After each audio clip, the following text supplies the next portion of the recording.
Europe 1, Daphné Burki.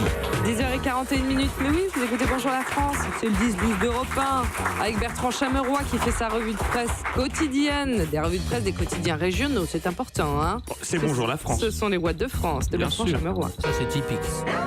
Bonjour la France.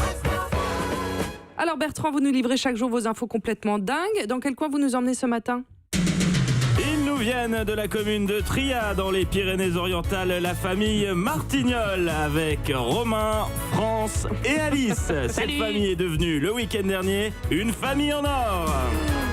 Qu'est-ce qui leur est arrivé ? Ah, Jean-Pierre Descombes. Alors, c'est le quotidien L'Indépendant qui nous raconte aujourd'hui cette aventure qui s'est produite la semaine dernière. Oui.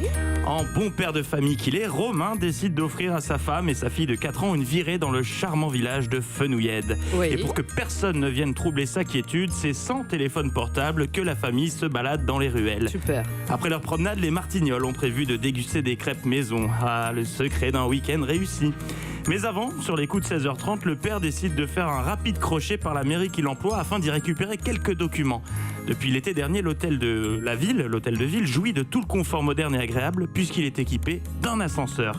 Pour amuser sa fille, Romain décide donc de l'emprunter. La famille arrive à se glisser juste avant que les portes ne se referment, en apesanteur.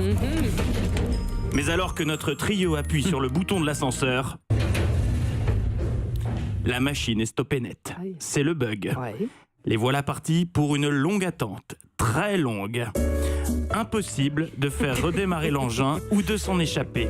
Pas moyen de prévenir la société qui gère la maintenance de l'appareil, car je le rappelle, nous sommes dimanche après-midi. Les pauvres, le week-end de crotte. Oui, et les Martignols ne peuvent même pas alerter les secours puisqu'ils sont sortis sans téléphone portable. Bref, c'est la loose. Non. Heureusement, personne dans la famille ne souffre d'ascensumophobie qui, contrairement à ce qu'on pourrait penser, n'est pas la peur de prendre l'ascenseur avec un sumo, mais la phobie d'être coincé dans un ascenseur, tout simplement. On apprend des choses avec vous, Bertrand. Ouais. Un jour, une info. C'est Et vraiment un une sourire pub pour en la bonus. mairie de Fenouillède. Mais qu'est-ce qui s'est passé Eh bien après ? alors, condamnés dans 4 mètres carrés, Romain, France et Alice n'ont d'autre solution que de prendre leur mal en patience. Mais les heures passent et la faim commence à se faire sentir. Par chance, ils disposent d'un pot de pâte à tartiner qui était prévu à l'origine pour leur crêpe partie, qui n'a jamais vu le jour. Mais ils sont restés bloqués combien de temps ? À l'heure où je vous parle, ils y sont encore. Non. Mais non. Non. C'était en 2016. Ce n'est que le lendemain matin, non ça a duré longtemps, ce n'est que le lendemain matin à 8h30 au terme de 16 heures Oh là là. passées de l'ascenseur de confinement que la famille Martignol est libérée, délivrée grâce à l'intervention de la secrétaire de mairie qui n'est autre que la maman de Romain. Tout est donc bien qui finit bien pour la famille Martignol qui se souviendra longtemps de son trajet en ascenseur. Merci pour cette belle histoire, Bertrand En Chameroy. plus, c'est cohérent. C'est un Tanguy. Il est retourné vivre un peu chez sa mère. N'importe Ah oui. quoi. Ah oui. Logique éditoriale.